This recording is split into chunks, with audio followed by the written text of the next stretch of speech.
Salut à tous et à toutes, j'espère que vous allez bien et aujourd'hui on se retrouve pour le premier épisode d'une longue série j'espère. Enfin cela dépendra de vos retours, si le concept vous plaît, vous savez ce qu'il vous reste à faire. Le but de cette série est de vous faire découvrir un match ou peut-être même redécouvrir si vous l'avez déjà vu et vous amener, si j'ai bien réussi mon travail, à aller le voir ou revoir juste après ma vidéo évidemment. Dans cette vidéo je voulais vous parler plus en détail du match opposant Jeff Hardy à Edge et Triple H dans le main event de Armageddon 2008, un match qui restera à jamais gravé dans l'histoire de la WWE et on va voir pourquoi dans cette vidéo.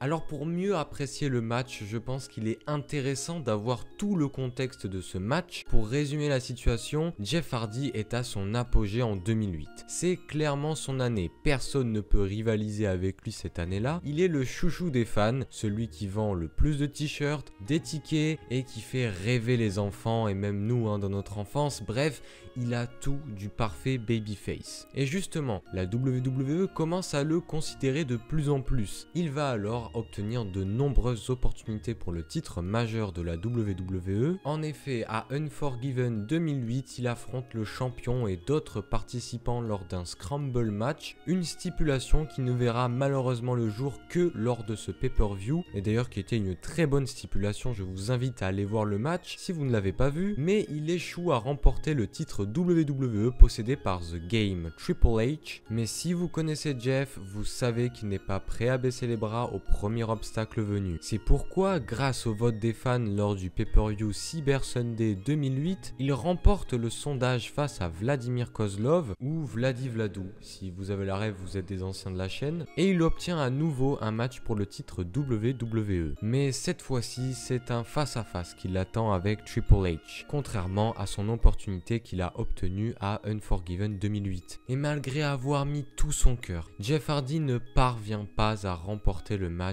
et cette tentative est un nouvel échec. Malgré deux échecs, Jeff continue à espérer, poussé par une multitude de fans scandant son nom. Et il est finalement prévu pour affronter Triple H pour son titre lors de Survivor Series 2008. Enfin, c'était le cas jusqu'à que la WWE annonce que Jeff Hardy est retrouvé inconscient dans sa chambre d'hôtel le jour du match en question. Et lorsqu'on arrive au moment du match, en plein dans les Survivor Series 2008, c'est une certaine Vicky Guerrero qui débarque.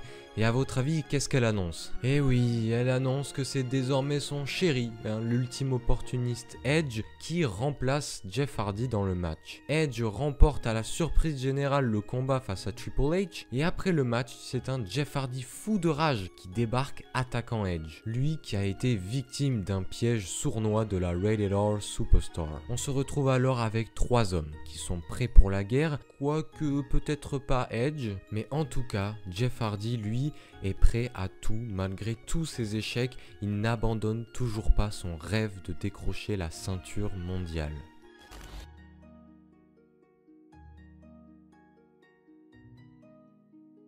Dans la nuit du 14 décembre 2008 a lieu ce triple menace d'anthologie pour le titre de la WWE. Et autant vous dire que ce match ne vous décevra pas. Alors évidemment je ne vais pas vous spoiler le match, sinon ça n'aurait aucun sens. Mais lors de ce match vous verrez déjà tout l'engouement du public envers Jeff Hardy à cette époque. Et puis quel plaisir de revoir des images de ce Jeff Hardy en 2008-2009. Ce match est un triple menace, ce qui veut dire qu'il n'y a aucune disqualification, ce qui signifie aussi utilisation des armes. C'est un affrontement où vous ne pouvez pas vous ennuyer. Devant un Jeff Hardy qui est un réel feu follet durant tout le match, il donne toute son âme et est prêt à prendre tous les risques aériens pour atteindre son but ultime. Et sans parler de Edge qui reste toujours aussi opportuniste et qu'il faut toujours garder à l'œil et à l'esprit car il sait se faire oublier pour rafler la mise à la fin. Et enfin le King of Kings Triple H qui occupe la majeure partie du match et reste l'élément central. Maintenant, la question qui se pose c'est: est-ce que Jeff Hardy peut le faire ou va-t-il échouer une nouvelle fois?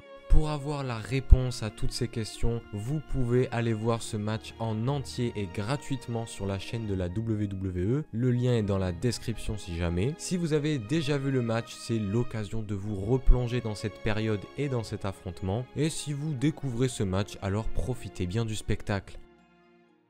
Voilà, c'est la fin de cette vidéo, j'espère qu'elle vous aura plu. Voilà, c'est un tout nouveau concept sur la chaîne, donc n'hésitez surtout pas à me dire en commentaire si cela vous plaît ou non. En tout cas, moi, cela me permet de redécouvrir des matchs et surtout pour certains de vous en faire découvrir. Si cette vidéo vous a plu, n'hésitez surtout pas à faire les fondamentaux qui sont de me laisser un petit pouce bleu pour le référencement, à vous abonner à ma chaîne YouTube, c'est gratuit et ça me pousse à continuer de partager ma passion sur YouTube, à mettre la cloche des notifications pour être au courant de chaque vidéo qui sort. D'ailleurs, on est bientôt aux 500 abonnés, donc allez-y les gars, partagez un maximum la chaîne pour qu'on passe ce palier ensemble. Et si tu veux être au courant de toutes les actualités de la chaîne, tous mes réseaux sociaux sont disponibles dans la description. Et moi, il ne me reste plus qu'à vous dire, allez ciao, bonsoir. This is my time, my grind, promise I'ma do it right. Open eyes, see the sign, now I give it all I got. This is not what you think, this is nowhere near a game to me. It's the air that I breathe in my wildest dreams. Seems out of reach and a little far from my